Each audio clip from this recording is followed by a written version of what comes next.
Well, today we're going to be working on my 2020 F350 Super Duty, taking a break from the Land Cruiser because this is my daily driver and it has a little bit of an issue. So this is the 7.3 liter, not a Power Stroke, of course. This is the Godzilla gas. Sorry to disappoint you guys that want a diesel, but if you listen closely,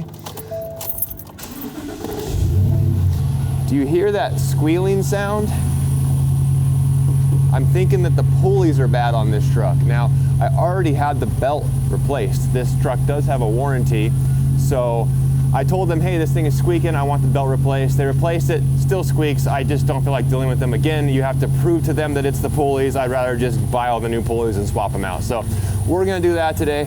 And also I wanna get the spark plug swapped out because it has a little bit, tiny little bit of a miss, but it's at about 70,000 miles, so I think it's about time we swap the spark plugs out, so let's get to it. So it definitely looks like we're gonna have to pull off the intake tube right here to get access to the pulleys. And I know you guys can't hear like directional audio on a camera, of course, but it really does sound like the squeak is coming from this pulley down here. I don't know if we can see that. That one right down there is where it sounds like it's coming from. So we have, it looks like 1, 2, 3, maybe one of them's on the belt tensioner, but it looks like we have 3 idler pulleys, and I actually just bought all the ones on Rock Auto to replace this. They're all the OEM Ford parts. So let's go ahead and get started. This truck has a massive front end, so I'm gonna bring the 38-inch tire from my Land Cruiser over here to use it as a step. And I just wanted to see how this would look on the Ford. Definitely starting to get some ideas, and I told myself I would not modify this truck, but that does look good. I don't even think a 38-inch tire would fit in here though, and definitely wouldn't fit in the front. There's no room at all up here, but it's kind of funny. I was looking at these wheels and tires and the size of the wheel wells on this huge truck. They're smaller than the wheel wells on the 80 series, which is funny because this is just, you know, an SUV from the 90s. And essentially I was able to fit 38s in here with a 3-inch lift. And I haven't even cut or bashed these fenders or the inside of the fender wells, and it was able to fit. So just an interesting little fact.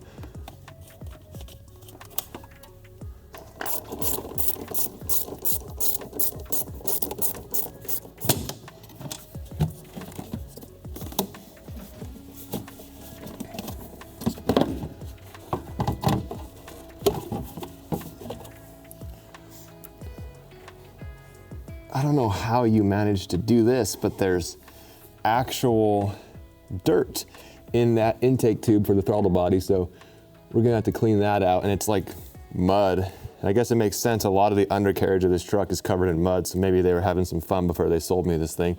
So on these serpentine belts, there's normally a tensioner that you can move. It's like a lever, and it's gonna let you loosen the belt up and take it off. So that's what I'm doing right now to get this serpentine belt off of here. Careful of my fingers and not absolutely crush them in there. But the belt's off, and now we can start getting some pulleys swapped out. And I actually just noticed that there's another belt, a separate one for the AC. I just thought, come on, get out of there. I just thought that the AC and the serpentine belt and everything were the same belt, but looks like they're different. So anyway, let me maneuver this belt over this clutch fan, and then we'll take a look at the pulleys. Okay, well, I got the belt loose, as you can see here. I'm just gonna leave it in place because I'd have to wrap it around certain things to get it out of there, but if I just leave it in place, I have to put it back on anyway, and I have access to these pulleys now. So I don't know if you can hear this one here, but this one's definitely bad. I'm not sure if you can hear that.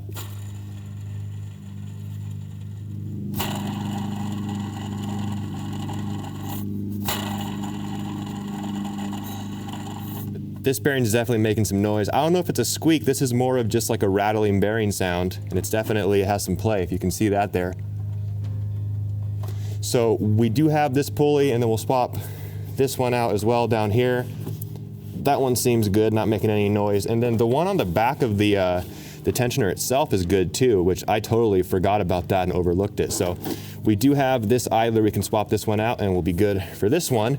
Now the bearings, or the, sorry, not the bearings, the idler I was talking about for the other side, this guy, that's the one I didn't realize is part of a whole different belt system. So I do have this idler pulley too, but yeah, I just didn't realize that there's a whole other belt down there. So there's actually a chance it's just that belt. I'm not sure they changed that one. It's really hard to get good camera angles on this, so sorry guys. The front of the truck's really high.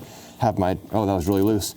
I have my tripod maxed out sitting on my tire, and still hard to get up here. So I was a little bit worried about taking these bolts out because this is a Canadian truck, and I thought everything was gonna be rusted, which is something we don't really deal with here in Southwest Idaho.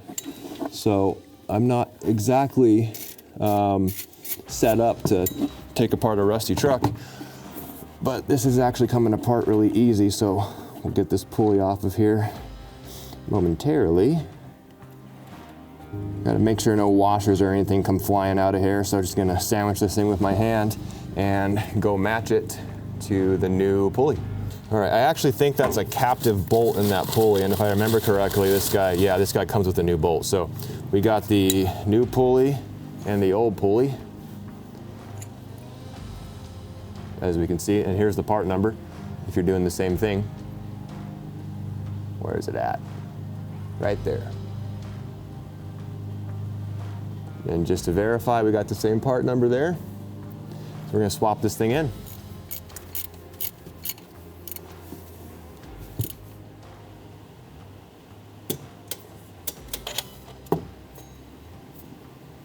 Well, that's 1 out of 3 pulleys replaced, and that one was actually bad, so we didn't waste our money buying these pulleys. Now, I'm not gonna lie to you guys, when I found that secondary belt for the AC, I am pretty sure that's where the noise is coming from. I just didn't notice it when I bought the pulleys because I just took a quick look, listened for the sound, and thought, oh, it's probably the pulleys. But I think it's actually probably that belt. So we're gonna replace them anyway because it's good preventative maintenance, I guess, and one of them already was bad. The second one I was looking at seems to be good, but the third one could be bad, so we're just gonna swap them out. You guys saw me torquing that bolt down. I torqued it to 25 foot-pounds. I think the spec on a 6.2 is 18 foot-pounds, so a 7.3 is probably similar, if not the exact same. But you gotta be careful when you tighten bolts into aluminum like that because it's really easy to strip such a soft material. All right, moving on to that next pulley. This one, as I said, is definitely good, but I'm gonna swap it out anyway since I have the part. Why would they use a different size bolt for this one? That does not make any sense.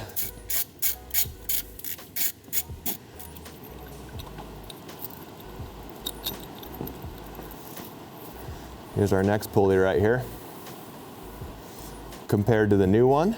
So we got the new one here, we got the old one here, and here is the part number in case you're doing the same job. YS382, aka LC3Z8678-B. What a nice intuitive part name, right? I don't want to jinx it, but so far this truck is as easy to work on as I thought it would be. One of the reasons why I bought it is because it's basic, you know? Just a 7.3 liter pushrod V8. I'm pretty sure it just has standard injection, no direct injection, no cylinder deactivation, 10-speed transmission. Just nothing weird going on. No DEF, no excess like emissions control, although that's definitely subjective. But just not as messed with, I guess, as a diesel, and that's kind of why I wanted one of these. Plus, I'm not towing anything crazy, so I mean, the biggest thing I would tow would be my Land Cruiser, and I'm sure this could tow that with ease. So, I mean, besides that though, since it's a 350, it is a really, really rough ride, but I might change the suspension in the future. All right, that pulley's done.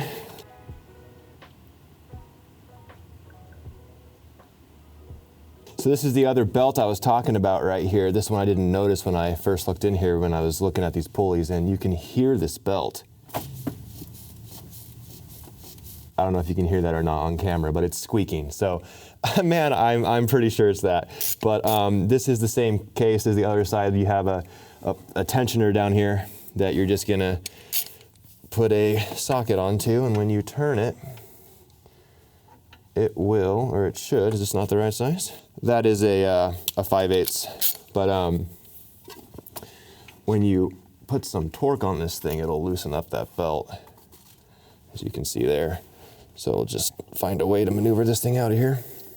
Pop it off.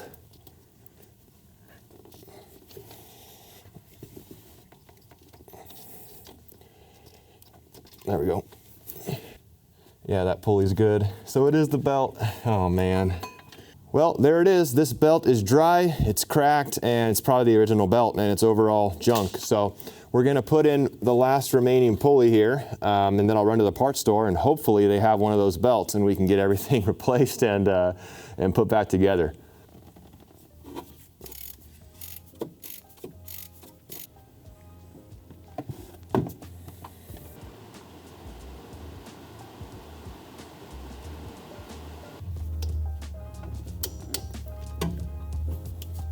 Made a quick trip to Napa and they did have the belt, luckily. Started absolutely dumping out there, pouring rain, hailing, everything. And I was in my car, obviously, because my truck is down right now. So that was an interesting drive, but let's go ahead and toss this thing in there and see how it goes. All right, there we go. Everything's good here, nothing sticking out, okay.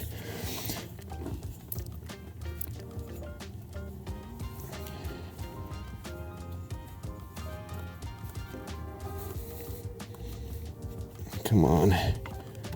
There you go. Nice. Got the new AC belt installed and got the serpentine belt reinstalled. So we have the new pulley there, new belt, and both of our new pulleys on this side, as well as the serpentine belt reinstalled. These things can be a little bit tricky to put back on if you didn't take pictures of how it went. So if you need it, there you go. So I'm gonna go ahead and get started on the spark plugs now. All right, I'm starting with the passenger side because it looks harder than the driver's side and I want to get it over with. I'm always scared to do spark plugs for the first time on a new car or a car I haven't worked on, because you never know. Did the previous owner strip the spark plug? You know, does it have like a helicoil in it?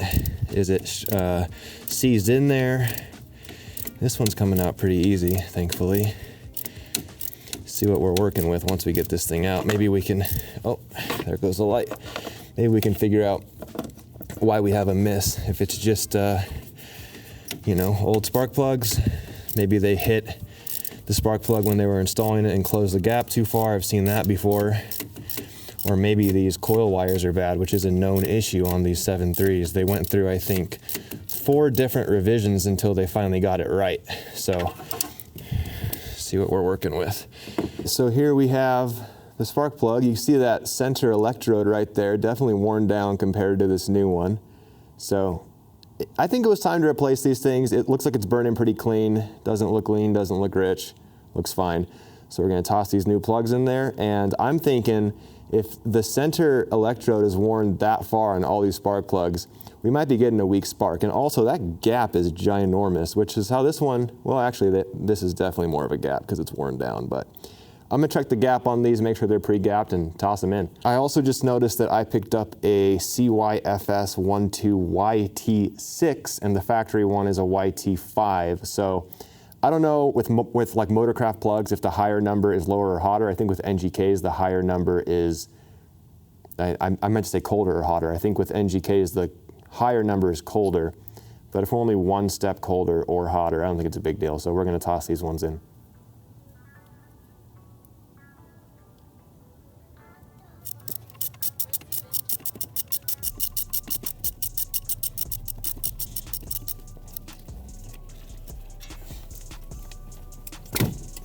Nice and easy. Those things are coming out with no issue. Really surprised that none of these boots have torn or nothing's been left on the spark plug from the inside of the coil wire after taking these things out. Hopefully I'm not speaking too soon. Let's just check all of them. I carry an extra in this truck because of the coil wire issue that these things are known to have. But yeah, those all came out with no problem.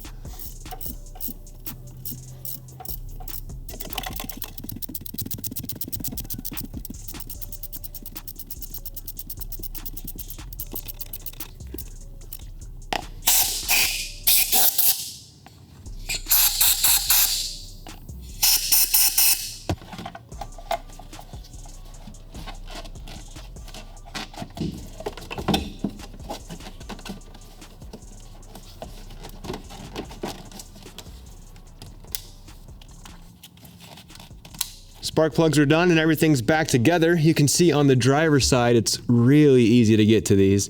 It's not as easy on the passenger side, but it's still, you know, it's relatively pretty easy. Just pull out the intake box and everything, or not the intake box, the intake tube and this gigantic resonator box, get those out of the way.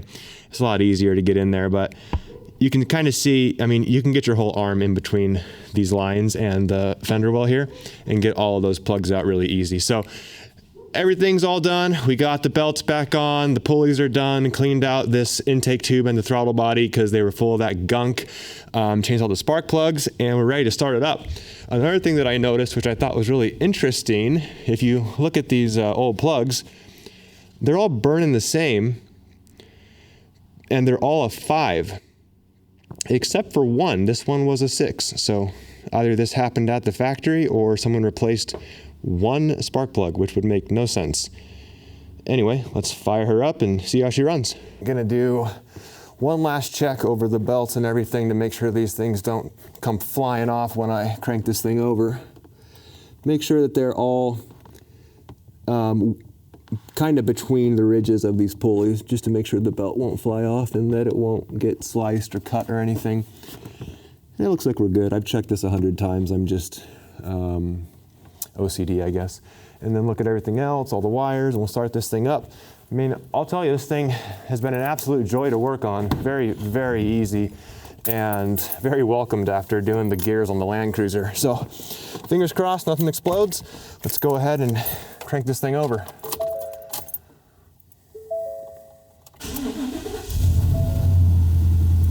I don't hear a squeak.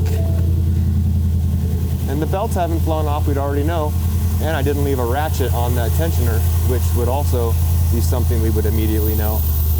But yeah, I don't hear any squeaks, so looks like we're good.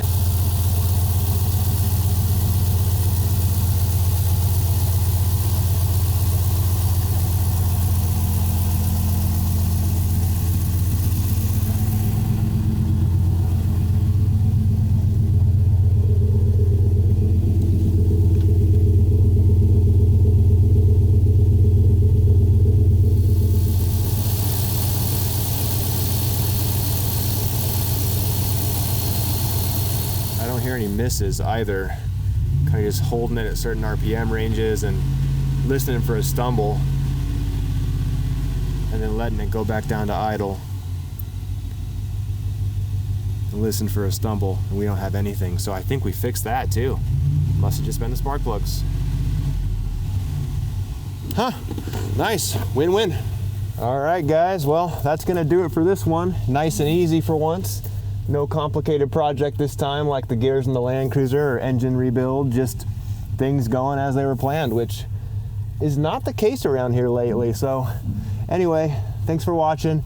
Subscribe to the channel if you're not already. Give this video a thumbs up if you enjoyed it, and I'll catch you guys in the next one. Later.